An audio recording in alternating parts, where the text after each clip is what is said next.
You're listening to the Better for America podcast, presented by Amac, the Association of Mature American Citizens.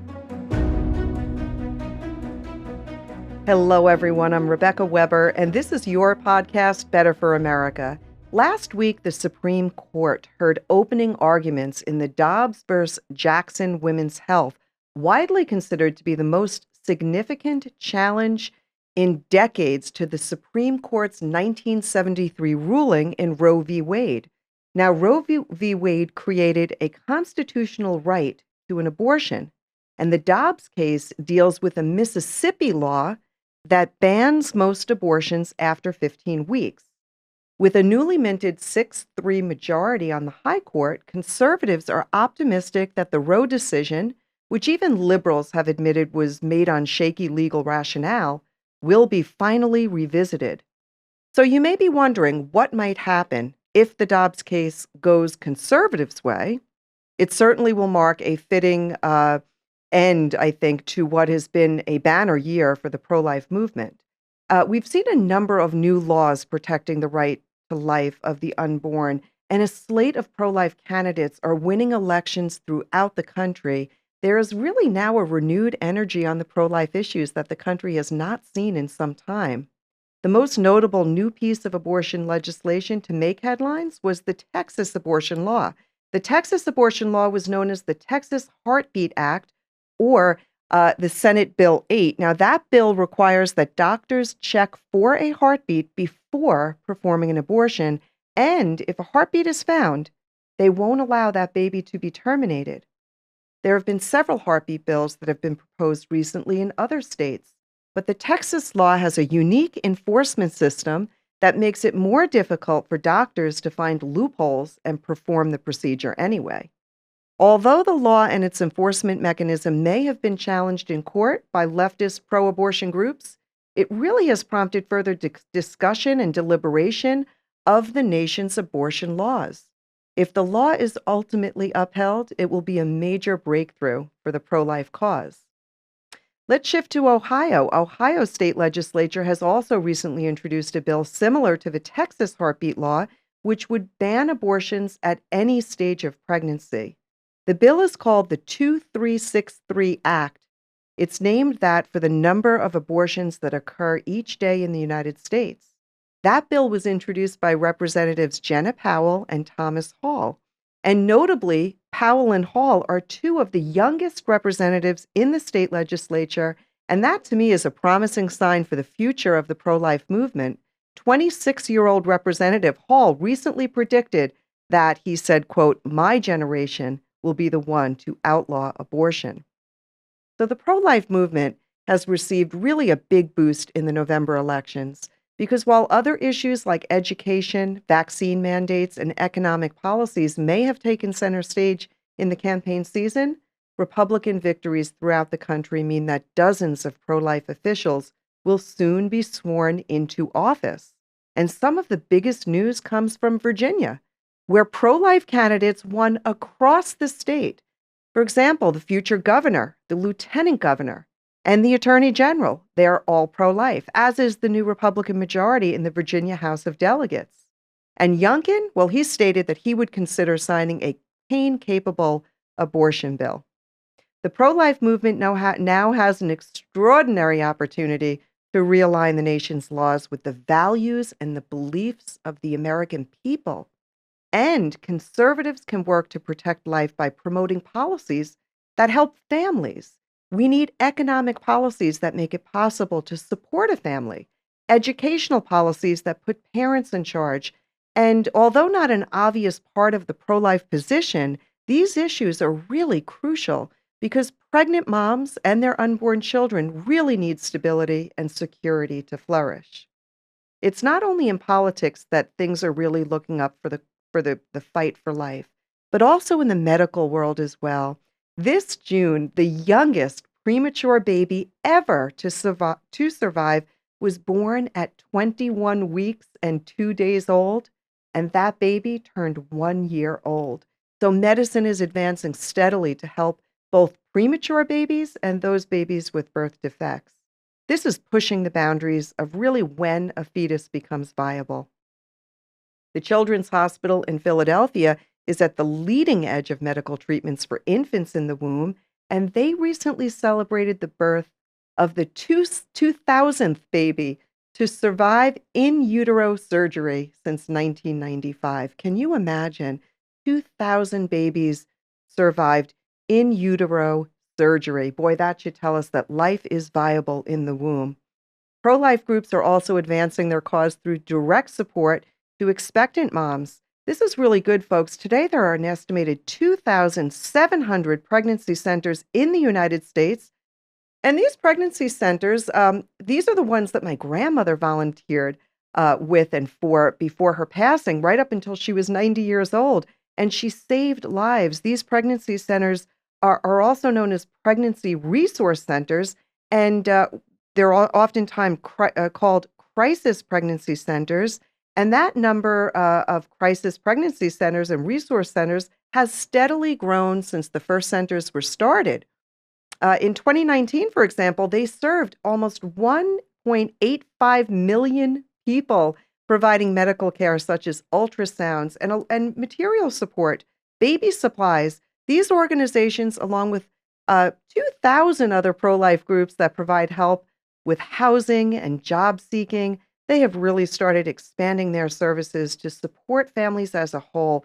They recognize that pregnancy is not a journey that ends with birth, but the beginning of a whole new life for both children and parents.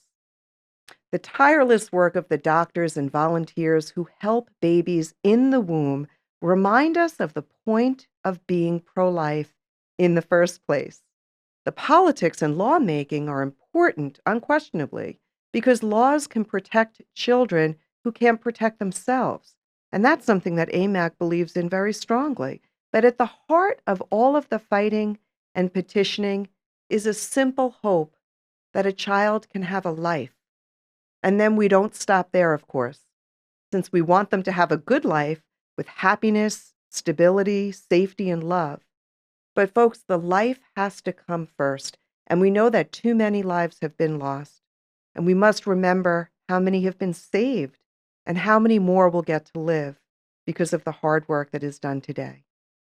And now we have the honor of speaking with one of our nation's most courageous leaders, House Republican Whip Steve Scalise. We'll be asking for his thoughts on the case in Mississippi, the Dobbs versus Jackson women's health case, and much more. Coming up next, folks. Don't go away. Today, we have the high honor of speaking with one of our nation's most courageous, consistent, and always compelling leaders, someone who is holding the line in the U.S. House against the rise of socialism, Congressman Whip Steve Scalise. This congressman is a voice of rationality, of fiscal responsibility, and personal integrity. And as many already know, he currently serves as our House Republican Whip. He represents Louisiana's 1st District, is an advocate of credible national security and border integrity, clean and coastal lands and waters, and he is one of the most persuasive, earnest, and unswerving defenders of our constitutional rights, our federal sovereignty, law enforcement, and accountability of federal officials.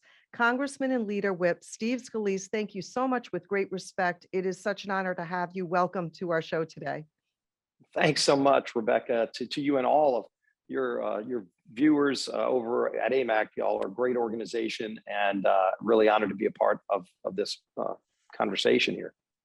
Well, it really is a privilege. And please know that our 2.4 million AMAC members are so grateful for your leadership. And I know our time today is short, so I'm going to dive right in. So we see really domestic and world affairs, not to mention how Washington functions from really a very unique perspective you can share with us. You've got a great sense of humor. You've got focus on optimism, even in tough times. And so over the past several months, we have seen House Democrats probably recognizing that their grip on power is growing ever more tenuous. They have worked at a furious pace, drawing up and voting on an avalanche of really legislation that has not been good for America. And each bill seemingly seems to be more extreme than the last. So in a very big picture way, can you help our listeners understand how serious this moment in America history is? What really is at stake? And perhaps what you may see as some of the biggest issues facing our country today. Yeah, right. And then there are such consequential issues that are having direct negative impacts on families all across America. And you could see it in the policies. I think what shocks people the most is how far to the socialist left President Biden and Speaker Pelosi have taken our country. Because, Joe Biden ran saying he was going to work with everybody. He was going to work with Republicans, Democrats. That's not been the case. In fact, there's not been a single meeting that President Biden has had since in office when he came in January, not one meeting with House Republican leadership to talk about any of these crises. We've got an inflation crisis, a border crisis, an energy crisis, gasoline over 60% higher than it was before. We have foreign policy disaster after disaster, Afghanistan being just one. The virus is coming back. President Biden's mismanaged his handling of COVID. All of these crises were self-created.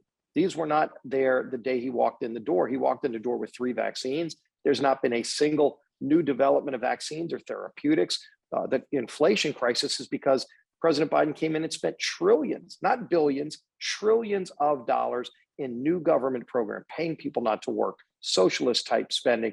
All of it's jacked up costs for families. You go to the grocery store, you're paying 10, 15% more for basic household items at the grocery store. Again, when you fill up your car at the pump right now, many families can't even afford to go to full on their tank because they run out of money. Their credit card maxes out because the cost of gasoline is so high because President Biden shut off American energy, killed the Keystone Pipeline, shut off the ability to explore on federal lands. But then he begs OPEC and Russia to produce more oil. People are watching this. Voters in Virginia, by the way, I think gave the best insight into how much people are fed up with this socialist move to the left, where they're telling you you can't even have a role in your kid's education if you're a parent, for God's sake, let alone your ability to manage your own destiny. So all of these crises were created by President Biden, are hurting families, and they keep doubling down. They're not working with Republicans to fix any of them. They just keep spending trillions more dollars,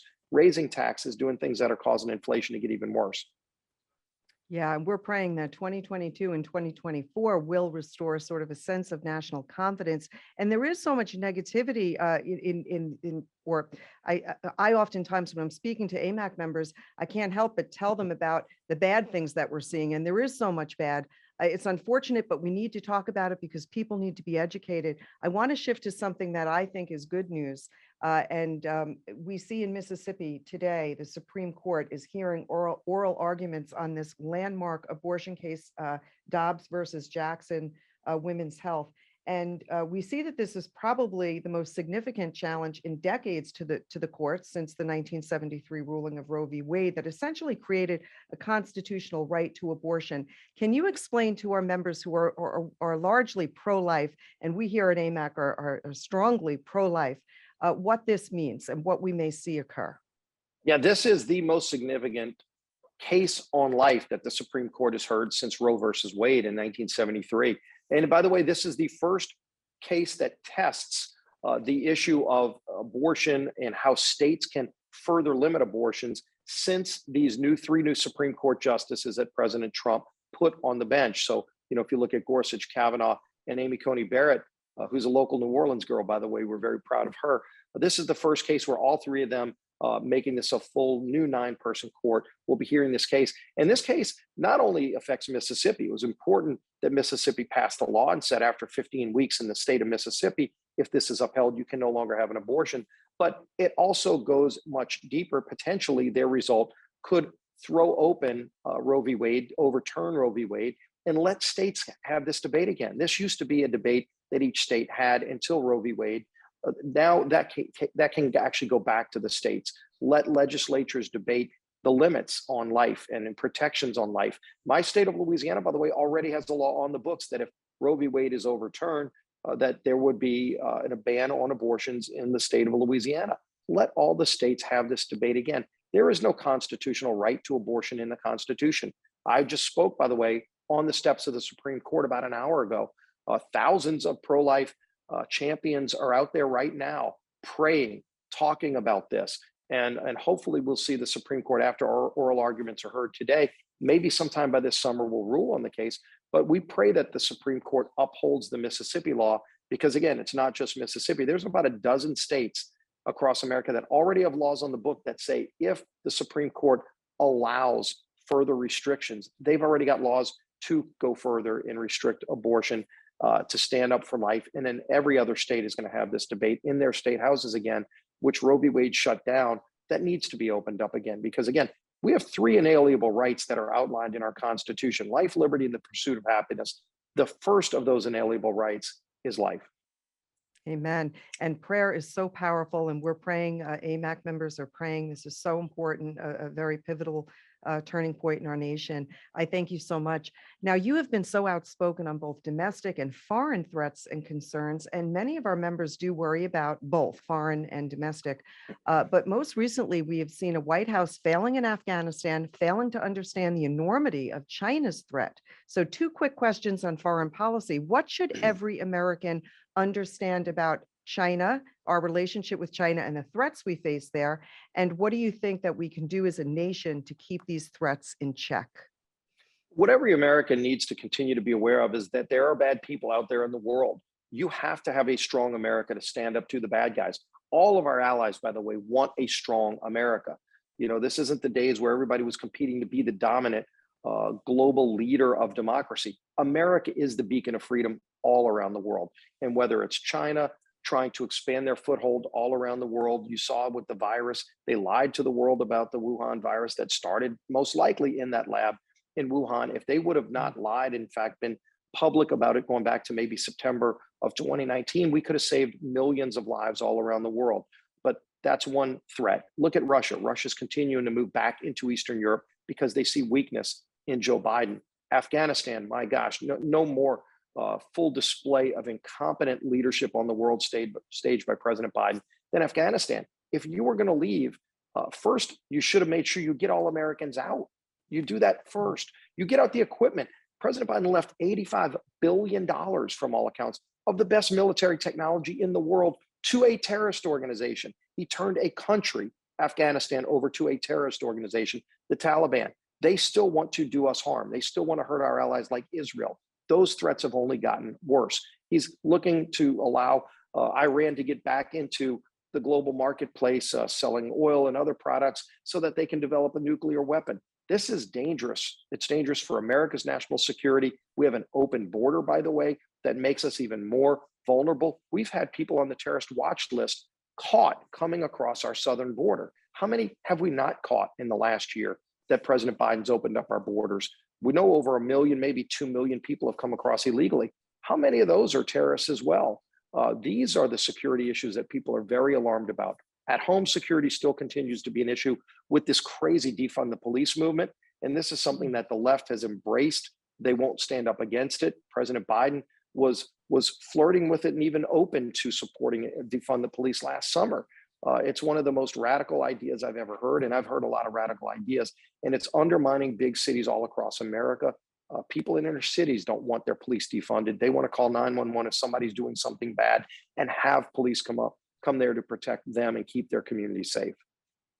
Yeah. And we see that the poll numbers are really reflecting that Americans are waking up and recognizing that Joe Biden is not the Democrat that they thought that they were voting into. I'm sorry, not the moderate Democrat that they thought that they were voting into office. So true. Congressman, yeah. And so this is why we do this. We do this and invite folks like you on the show because we do think it is so important for people to be educated and hear directly the truth. Thank you so much. Congressman, you nearly lost your life to a madman in June of 2017. And by the grace of God and the heroism of federal and local law enforcement officers, you survived, thank God. So I know you just touched on it, but what would you tell our members and all of the country about the importance of law enforcement? And what should we be doing to help reinforce and appreciate them? Yeah, my gosh, I would not be alive today, as you alluded to, without the bravery and heroism of police. I mean, David Bailey and Crystal Griner, the two Capitol police officers who were with me that day, they didn't just save my life. They saved the life of about a dozen other members of Congress who were all being targeted by this gunman who showed up with a semi-automatic rifle, a handgun, the element of surprise, and he wanted to kill every Republican on that baseball field. And he would have if it wasn't for the bravery and heroism of police. Virginia police were part of that too. The two officers with me were both shot during the shootout and kept going after the shooter until they took him down. Those are the heroes that keep our community safe every single day. and they're being just undermined. The disgusting things being said about great cops every day by people who want to defund them, who want to make you believe that cops are the bad guys. They're the people risking their lives to keep our community safe. If there's a bad actor, get rid of them. But the cops that are out there every day defending our safety and security while risking their lives, they ought to have a right to go home to their family safely every night too. And that's in jeopardy. I think you see most people in our community rallying behind police.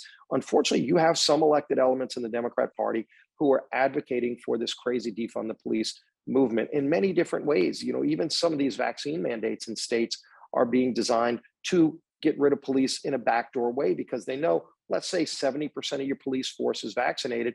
If they say, well, we're going to have a mandate, they know that means 30% of the cops are going to go away and be defunded. So it's a way to backdoor defund the police. All of these things, people are paying attention. They don't want their cops to be viewed as the bad guys. They want their cops to be there for them to keep their communities safe.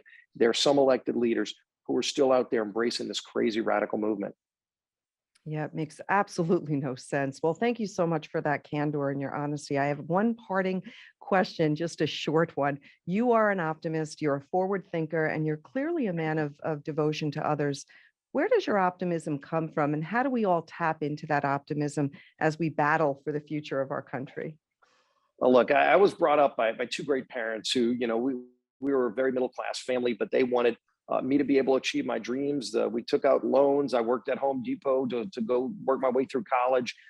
Reagan was president when I was in college, and I knew when I turned 18, I was a Republican because I love that optimism of Ronald Reagan, and I've never lost that.